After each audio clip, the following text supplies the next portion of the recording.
pero eso está en el apunte, está claro. Solamente les diría en 2 palabras esto. Todos los autores es como que forman una familia, los diversos autores que vamos a ver. Ninguno se contrapone brutalmente con el resto, sino que forman como una familia y entre todos, en alguna medida, se complementan. ¿Tá? El autor que vemos hoy es un sociólogo y como sociólogo nos cuenta lo que ve, pero también hace mucha referencia a valores y a valores fuertes. Fue presidente de la academia, creo que es todavía de la Academia de Ciencias Sociales Francesa, o sea, no es ningún pavo, hace 50 años o más que está escribiendo y ahora tiene para salir 2 libros. Y ese video que subí hace un rato lo vieron 7 personas nada más, o sea que ustedes lo tienen casi en exclusiva, sobre unas conferencias que está dando en Chile, que en Chile hace una semana o algo por el estilo. La verdad que se lo ve más lúcido y más fresco que las charlas que hay subidas en YouTube de hace 10 años. Vale, creo que aparte es como que está organizado por una universidad con chicos, qué sé yo, entonces habla en un lenguaje bastante comprensible, que cuando habla para sociólogos se vuelve un poco árido y tormentoso, ¿no? Entonces, bueno, esa sería una primera visión de qué es la democracia mirada a un punto de vista sociológico. Vamos a ver otros 2 autores que ya conocen, que también nos cuentan qué es la democracia de un punto de vista un poco más filosófico, que son Calvet y Arendt. ¿Ah? O sea, los que se preguntan si la democracia tiene digamos, qué es en sí misma. Después vamos a ver, en distintos momentos, no corridos, 3 autores, Sartori, Dahl y Jupiter, eh, que nos van a hablar de la democracia como procedimiento. O sea, ¿cómo hacemos para que esos valores se realicen en el procedimiento? Pero en realidad ellos no dicen esto. Para ellos la democracia es el procedimiento. ¿Ah? Para ellos la democracia es el procedimiento. Turén es como que un poco y un poco, ¿eh? Como buen sociólogo mira y cuenta lo que ve. Y en algunos otros momentos vamos a ver otros 2 o 3 autores, básicamente Rawls y Habermas, para quienes la democracia es algo así como una construcción, una construcción epistemológica que se hace a través del diálogo y de la comunicación. En el caso de Rawls va a ser un poco más como una especie de Locke, imagina una situación originaria y qué sé yo, pero es un recurso el que se vale, y en el caso de Habermas viendo cómo se produce este proceso dialógico por el cual se llega a la democracia.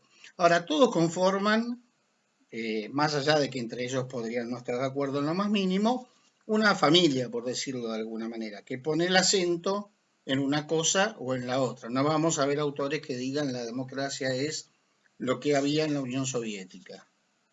Claramente. Primero porque eso ya no existe más y no tiene ni menor sentido. ¿Tá? Y vamos a ver otros autores relacionados con el tema de la democracia, como Castells, etcétera, que ya la están planteando desde las redes sociales o cosas un poco más interesantes, digamos. Ahora, el video que subí ahí, lo que tiene de interesante es que está hecho hace 10 días. Y es muy interesante porque no nombra el tema de la pandemia. O sea, en plena situación y qué sé yo y qué sé cuánto, el tipo se fue a Chile, tiene 95 años, fue a un congreso lleno de pibes y habló como si no pasara nada. O sea, si hizo eso porque para él no pasa nada. Eso a mí no me cabe la menor duda porque lo sigo hace 25 años, digamos, tengo casi todos sus libros, o si puedo, probablemente todos. Muy bien.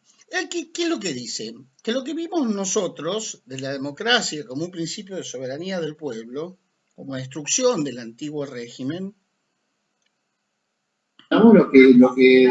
no solamente llevó al terror, que también Pancho nosotros, Listo. bueno, no sé cómo se cambia el nombre, a ver, rename, Pancho es mi hijo, que me agarra la computadora, por suerte no sale el nombre de mi mujer. Muy bien. él lo que dice es que como el principio de soberanía del pueblo muchas veces se hizo muy fuerte, por decirlo de alguna manera, y en nombre del pueblo se hicieron demasiadas barbaridades. Él es un autor socialista, sus orígenes son socialistas, es agnóstico, tirando ateo, por decirlo de alguna manera. En los últimos tiempos tiene una especie de gran valorización de la religión, media rara, digamos, comparado con lo que era antes, pero básicamente es un hombre agnóstico, o al menos se presenta como tal. Y lo que él viene a decir es que la democracia hoy en día es esencialmente representativa, que no hay democracia que no sea representativa, no hay otra manera de hacerla. Que cuando se invoca el principio de la soberanía del pueblo, y algunos lo invocan, en realidad están expropiando la voluntad del pueblo. ¿Se entiende más o menos lo que estoy diciendo, no? Algunos toman y dicen, nosotros, je suis le peuple, ¿eh? Como decía Danton, pero Danton la verdad es que quería hacer lo que quería la gente. Pero hoy cualquiera puede decir yo soy el pueblo y puede ser desde Trump hasta no sé, el que está en Venezuela con el pajarito, ¿no? Bueno, o sea, cualquiera asume este papel con las ideologías más diversas. Y esta democracia representativa igual sigue teniendo el mismo valor central que es la libertad. Es la libertad. Lo que pasa es que él va a decir que la libertad que antes era esencialmente política, después pasó a ser una libertad de tipo más social de los trabajadores, una libertad de incorporar gente al sistema, mujeres. Después trató de vencer los límites, digamos así, económicos y hoy es esencialmente una libertad de tipo cultural sin dejar de ser todo lo anterior. ¿Tá? Bueno, muestra cómo cuando empieza el tema este de la democracia, digamos, moderna, nacen juntos el principio de la soberanía popular y el principio de los derechos humanos, pero como que se van separando, digamos así, y el principio de la soberanía popular ya para él termina mal, porque lo popular de alguna forma termina justificando cualquier cosa, y él se queda fundamentalmente con los derechos humanos, pero que dice también es crítico, muy crítico todo el tiempo, de que muchas veces son usados y no hay una cosa real y concreta, digamos, ¿no es cierto? Entonces, para él lo central, la democracia de entrada es una resistencia, una forma de frenar al poder despótico militar del partido, de la ideología, del individualismo, del nacionalismo, digo lo que dice él. Podríamos decir hoy del populismo, sin ningún problema. ¿Tá? Y que tiene algunos principios que siguen existiendo, como la libre elección de los gobernados, de los gobernantes, perdón, pero tiene que haber, y esto lo dice un autor absolutamente agnóstico, ateo casi, eh, tiene que haber para él principio por respetos no políticos. Y en ese sentido dice con todas las letras, habla del derecho natural. Y después va a hablar de la dignidad de la persona humana. Y muchas veces en sus libros y qué sé yo, esto lo va a referir a como dos visiones, a una visión laica y a una visión más religiosa. Y dice que no hay que, digamos, sacarse de encima ni una ni otra. Los que creen lo apoyarán en sus creencias, los que no, pero al fin y al cabo es el mismo principio. ¿Por qué? Porque eso hace que haya un principio que no sea político, más allá de lo político que siempre hay que respetar, que es la dignidad de la persona humana. ¿Está? Muy bien. Entonces él dice, ¿cómo sabemos hoy miramos un sistema político, porque es sociólogo, entonces por más que primero empiece por las grandes líneas, después baja a lo concreto. Eso es lo interesante de este autor como una entrada a la democracia. Dice, en primer lugar, lo que hace cualquier régimen para saber si es democrático, tenemos que ver si cuida lo que él llama libertades negativas. ¿Tá? Libertades negativas, o sea, aquellas cosas que al Estado no lo dejan avanzar.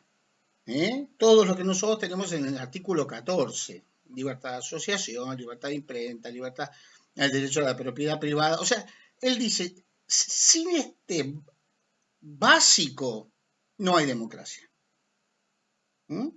Sin el principio de la libertad negativa como una cosa elemental y de ahí para arriba lo que quieran, pero no podemos negar las libertades liberales. Si negamos las libertades liberales ya estamos entrando en un autoritarismo. Así nomás. Y de liberal no tiene nada. En el mismo libro que dice esto, páginas después, en el mismo capítulo, dice con todas las letras, la democracia no es el liberalismo. Pero empieza por decir, la democracia hereda del liberalismo esta cuestión de los límites. ¿Está? Somos libres y para eso tenemos división de poderes, para eso tenemos respeto de las minorías, para eso tenemos el respeto a los sistemas sociales, el respeto a la cultura, ¿ah? Porque si no caemos en totalitarismos, fascismos, populismos nacionalistas, comunismos, etc. Primer principio, sí o sí, en una democracia hay libertad negativa. Sí o sí, no hay vuelta. Segundo principio, el principio de ciudadanía, lo que vimos la clase pasada, o sea, elección de las autoridades, unidad de todos los que componen un Estado, y igualdad, que permite a todos votar, digamos. Él dice lo mismo que van a decir Sartori después más adelante, que no es necesario tener los mismos valores. No es necesario tener los mismos valores siempre y cuando uno respete los de los demás. ¿Tá? Estamos en un mundo que ya es pluralista. No quiere decir que yo diga que lo del otro es verdadero y que yo no crea en lo mío, pero quiero decir que a lo que dice otro yo lo respeto. Lo que piensa el otro lo respeto. La ciudadanía para él supone también, obviamente, instituciones y supone también el control de la violencia. Entonces, primero, libertad negativa. Segundo principio, ciudadanía. Tercer principio, representativa. La democracia debe ser representativa o no es democracia. Ahora, esto de representativa es complejo, porque eso quiere decir que los intereses sociales tienen que ser representables. Hay veces en que los representantes no representan nada. Entonces se vuelve complejo porque, a ver, los conflictos sociales donde no es malo que existan. A veces cuanto más fuertes son los conflictos, en la medida que se logran procesar, es más fuerte esa democracia. Pero para eso tienen que ser representables y que los que los representan tienen que tener un mínimo de cordura. No digo ya, o sea, ni meritocracia ni nada, un mínimo de cordura, de sentido común y que uno se sienta representado esencialmente en las legislaturas, diría yo, eso lo digo yo. Este autor, curiosamente, pese a haber estado con Marcos, haber estado fue por todo el mundo, cada vez que hubo una revolución, ahí fue Alain Touraine, hoy está diciendo claramente que la actitud revolucionaria no es democrática. En algún momento puede ser necesaria, pero en principio hay que tratar de evitarla. Igual que la noción amigo-enemigo fuerte, no la noción de que estamos en contra unos de otros para ver si polarizamos por una cuestión electoral. Eso no es amigo-enemigo, eso es a ver quién junta más votos. Digo amigo-enemigo en serio, a ver, piensa en un caso de amigo-enemigo fuerte, podría ser lo que fue el Líbano, o podría ser en el caso sirio, que hay este tipo de cuestiones. O sea, cuando hay dos posiciones que no pueden vivir juntos esas personas porque se matan, ¿está? No es que se pelean en la tele y yo tengo al lado mío un amigo de la cámpora, el otro que es liberal, el otro que es radical, el otro que no sé qué, y no pasa nada. Es cuando hay un conflicto social que no admite ser representado, porque no queremos vivir juntos. Complicado. Muy bien. O sea que los conflictos en alguna medida son limitados. Limitados. Dentro de este principio representativo, él pone los partidos políticos. No como un elemento esencial, pero sí como algo que existen y que todavía no se ha encontrado nada digamos, que ocupe su lugar, si bien podría existir otra cosa, hoy no existe, y entonces son los partidos políticos esos que son portadores digamos así, de elegir los modelos, elegir quiénes son los que van a ser los gobernantes. Ahora, el problema de esto, y él lo dice, copio lo que dice él, dice, el problema son los grandes partidos populares, es la tendencia de los partidos a ser hegemónicos. Y lo dice respecto de América Latina. Así nomás. ¿Está? Y que se subordina las personas a las ideologías. Acuérdense que el punto para él es la libertad. Entonces, en el momento, y la dignidad, en el momento en que una persona está subordinada a una ideología o está subordinada a un proyecto de poder, subordinada, no que responde, eso es otra cosa, subordinada totalmente, para él en ese momento ya deja de haber democracia. Es así, digamos, no anda con vueltas, digamos así. Cuando en el libro que yo leí, él era muy, digamos, o con el que estoy dando, que es una historia de la modernidad, digamos, de hace 20 años, él era muy optimista con la democracia, ¿no es cierto? ¿Por qué? Porque en ese momento había ocurrido lo de Solidaridad en Polonia, había ocurrido los estudiantes chinos en la Plaza Tiananmen que se enfrentan al régimen, aunque pierden, había ocurrido la caída del muro de Berlín. Hoy, en el video que tienen ahí, ya no es tan esperanzado. Y dice que hay 3 tiranías. Esto es nuevo en la clase, lo acabo de incorporar hace 3 minutos. Hay 3 tiranías. La tiranía dice que no es del capitalismo, no es del dinero, sino que es del capitalismo financiero. ¿Eh? Que eso ocupa una parte del mundo, que hay un grupo de gente que maneja las cosas de manera tiránica, directamente. Y no son los que trabajan, no son los norteamericanos, son aquellos que manejan los grandes capitales internacionales. Probablemente no tengan interés en ninguna fábrica, ninguna cosa. Son especulativos básicamente, pero manejan una parte del mundo. El segundo punto, que él dice con todas las letras que sigue siendo una tiranía, es el leninismo-maoísmo. O sea, para él lo de China, por más que vea un montón de signos esperanzadores y qué sé yo, sigue siendo una tiranía. Sigue siendo una tiranía. Y lo mismo va a decir de Rusia, si bien ya no es ideológica, va a decir de Rusia y de todos ese tipo de países, digamos. Que sigue habiendo gobiernos tiránicos o totalitarios. Corea, le digo yo, ¿no? Corea del Norte, China, Rusia, quizás sea un gobierno de mafias, qué sé yo. Y el tercer punto que él pone son las tiranías post-colonización de toda el África y de gran parte del Asia también. Está lleno de tiranuelos, de tipos que se llevan todo por delante. O sea que nosotros ahí no entramos dentro de los 3 grupos. Para él el problema de América Latina es más bien cómo procesar el tema de lo popular junto con el problema de la república. No lo dice así con esas palabras, pero es cómo pasar de esos partidos que son populares, que no se transformen en populistas. Y lo otro que le llama la atención del momento actual es que hay una crisis muy grande del sistema representativo y que no hay debate, que hay un gran silencio, que a la gente no le preocupa demasiado en realidad. La gente que debate, piensen en nuestro país que se debate. No son debates de profundidad, no son debates fuertes.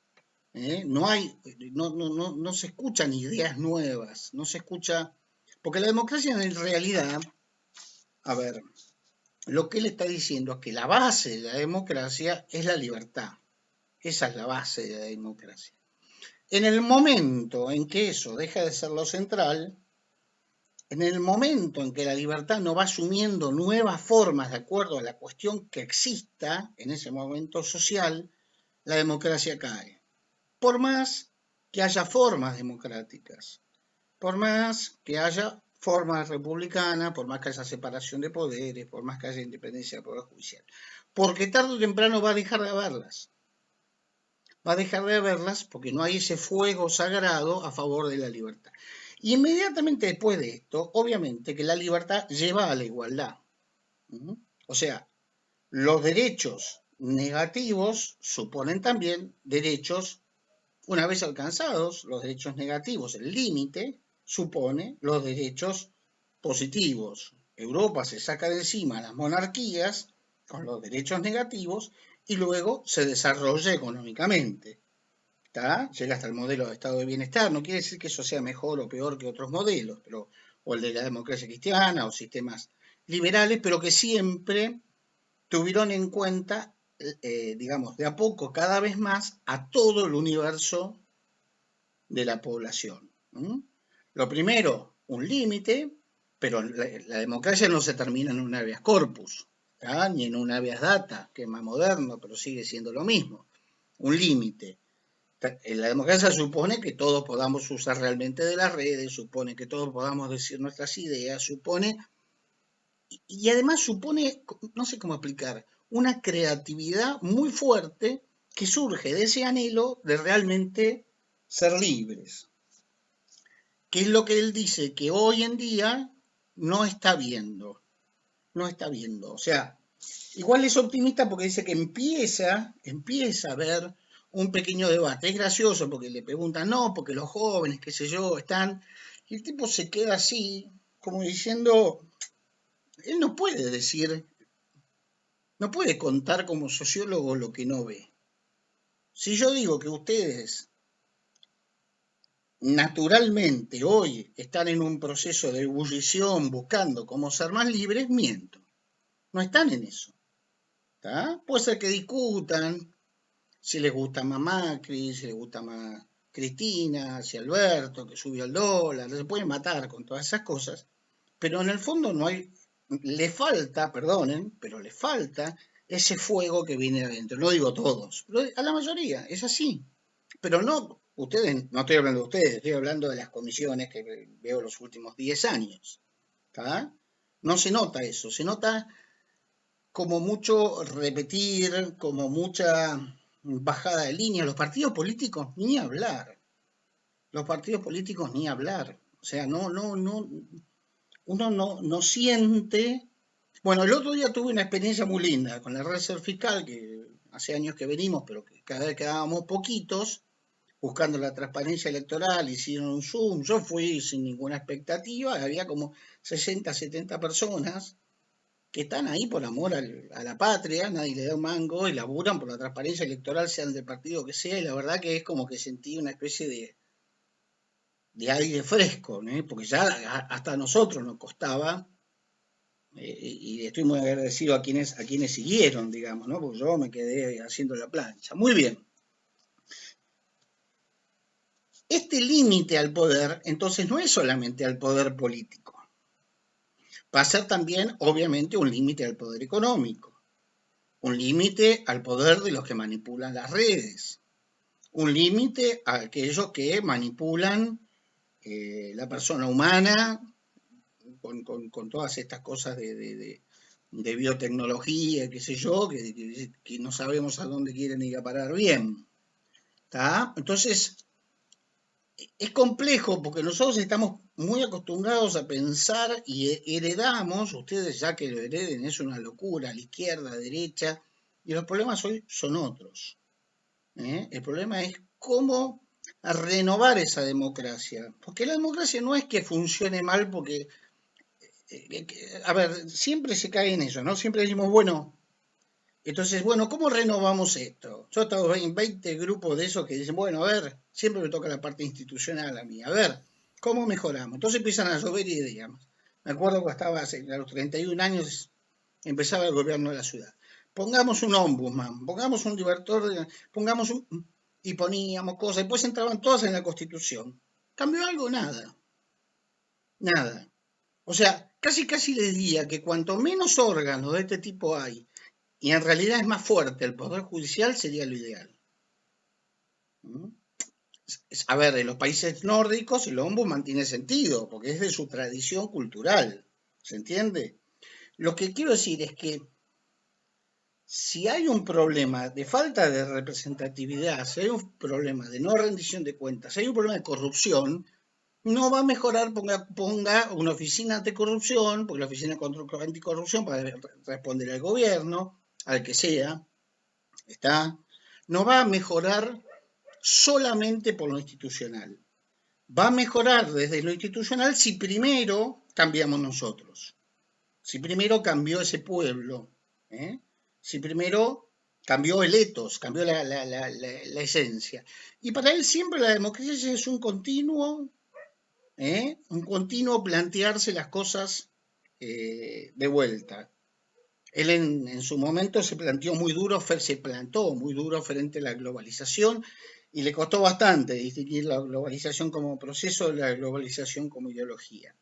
Costó muchísimo. También en las redes también le costó, todo eso veía liberalismo. Bueno, Castells lo convenció que no, que es un instrumento, que es un medio. Castells es un sociólogo que hoy ocupa un cargo en el gobierno de España y ya lo vuelve sospechoso, digamos así. Pero bueno, no lo es. Entonces, para él, resumiendo, dice, cuando hay una dictadura hoy, cuando hay una dictadura, supóngase la mitad de los países del África, ¿está?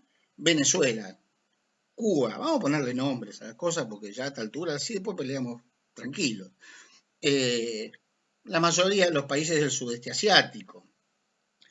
Cuando hay una dictadura, la única forma en que asume la democracia es el derecho de resistencia a la opresión, con todas las letras. Un autor que no viene de una tradición como la que vengo yo, en la cual el derecho de resistencia a la opresión es central, digamos, no viene de Suárez, de Locke, nada que ver, pero él dice, la única forma que hay. Ahora, cuando estamos en un régimen abierto, la democracia, dice él, lo leo, no es el triunfo del pueblo, sino de la libertad, de la tolerancia, del respeto a las minorías. Son personas libres contra todo lo que se les impone. Y además de la persona son libres las familias, las sociedades, las iglesias, o sea, todos los que limitan al Estado, al mercado y a los comunitarismos. ¿Qué es el comunitarismo? Es el peligro que frente a una especie de cosa que se me impone o que digo que se me impone, no en los estados totalitarios o autocráticos, sino en los estados más o menos abiertos, en general la crítica es al mercado y ese tipo de cosas. Ojo que él insiste que el problema no es el mercado, el problema es el capitalismo financiero. ¿Tá? Entonces, ese oponerme a eso, hay algunas veces que lleva a comunitarismos, a grupos que se cierran. Esto es muy común en los musulmanes, por ejemplo. ¿Tá? Todo, ISIS, ese tipo de grupos, son grupos que se sienten oprimidos y que su reacción no es democrática, obviamente. ¿Tá? Es violenta y brutal. Muy bien. Y termino con esto que me gustó, lo que dijo. En el momento de la Segunda Guerra Mundial, Inglaterra, ¿se acuerdan que todas las tropas están pasando Dunkerque por Netflix? Está buena. Hay muchas películas de Dunkerque, pierden todo el material, salvan las tropas y se vuelven a Inglaterra, pero no queda nada, digamos. Ahí está llegando mi mujer, que está haciendo quilombo. Esperen un poco. Estoy en clase, gorda. Bueno, la convivencia hoy es fundamental. Dice que en ese momento la libertad inglesa dependía de 50 tipos que era la Fuerza Aérea, la RAF. De los 40 o 50 aviones que le quedaban a Inglaterra, eso eran lo que tenían para defenderse. O sea, que nunca, dijo Churchill, de tan pocos dependió la salvación. de un país. Bueno, él dice que hoy la democracia no depende tanto de sistemas, de partidos, de instituciones, sino de actitudes, de actores, de personas que se transformen en sujetos, de grupos que se transformen en sujetos, de instituciones que se transformen en sujetos y se animen. ¿Se animen a qué? A pelear por la igualdad, a pelear por la libertad, pero primero hay un proceso interior, hay algo que a uno le quema, que dice, bueno, o sea, no es lo que me diga el partido, no es lo que me diga la ideología, no es lo que me diga la religión ni siquiera, no es lo que me diga, digo que para mí es un tema importante, la religión está más que claro eso, no es lo que me diga eso, es un tema de cómo yo asumo todo lo que me digan y lo hago como si fuera mío y lo llevo a la sociedad en forma de libertad, de igualdad, y después las instituciones, todo eso van a ir dando solas. Si ustedes ven los debates, por ejemplo, políticos hoy, ponemos un tema para debatir en Facebook, si yo empezamos a debatir todos con todos. Hay tipos que son, es un tema casi psicológico, hay personas que no se animan a pensar, hay personas que repiten, que dicen lo que tienen que decir según el lugar donde están parados, no sé, esperarán un cargo, qué sé yo, en el próximo gobierno, porque en este no lo tienen. Imposible de saber. No les quema nada. Repiten. Nada. Bueno, la democracia nació así, como una lucha contra todo absoluto en el mundo. Y hoy sigue siendo lo mismo, exactamente igual.